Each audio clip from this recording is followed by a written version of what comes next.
ಅಲ್ಲ, ನಾವು ಈ ಹೋಮ್ ಸ್ಟೇಗಳಿಗೆಲ್ಲ ಈಗಾಗಲೇ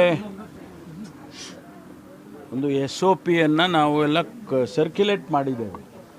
ಇದೇನು ಹೊಸದಾಗಿ ಮಾಡಿರ್ತಕ್ಕಂಥದ್ದೆಲ್ಲ, ನಮ್ಮ SOP ಸರ್ಕ್ಯುಲೇಟ್ ಮಾಡಿರೋದು.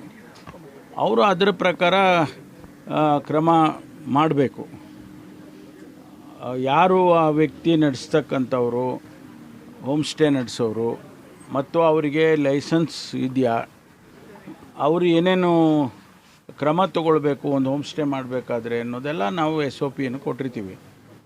ಅದನ್ನು ಮೀರಿ ಇಂಥ ಘಟನೆಗಳಾದಾಗ ಕಾನೂನು ಪ್ರಕಾರ ಕ್ರಮ ತಗೊಳ್ಳೇಬೇಕಾಗ್ತದೆ. ಅದು ಗೊತ್ತಾದ ತಕ್ಷಣ ಪೊಲೀಸ್ನವರು ಅವರನ್ನು ಅರೆಸ್ಟ್ ಮಾಡಿದ್ದಾರೆ. ಕಾನೂನು ಪ್ರಕಾರ ಇನ್ಮೇಲೆ ಅವ್ರಿಗೆ ಕ್ರಮ ತಗೊಳ್ತಾರೆ.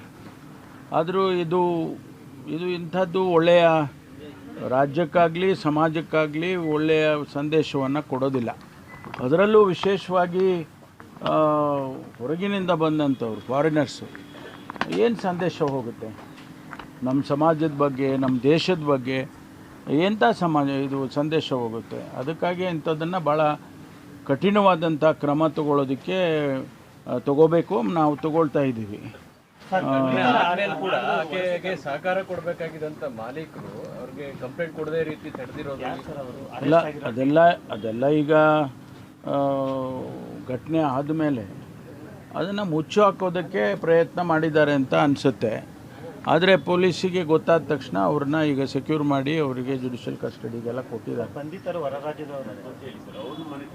ಅಲ್ಲ, ಡೀಟೇಲ್ಸು ನನಗೆ ಅದನ್ನು ತೊಗೊಂಡು ಹೇಳ್ತೀನಿ. ನಾನು ಜಾರ್ಖಂಡ್ನವರು ಅಂತ ಹೇಳ್ತಿದ್ದಾರೆ, ಬಟ್ ಅದು ವೆರಿಫೈ ಮಾಡಬೇಕು.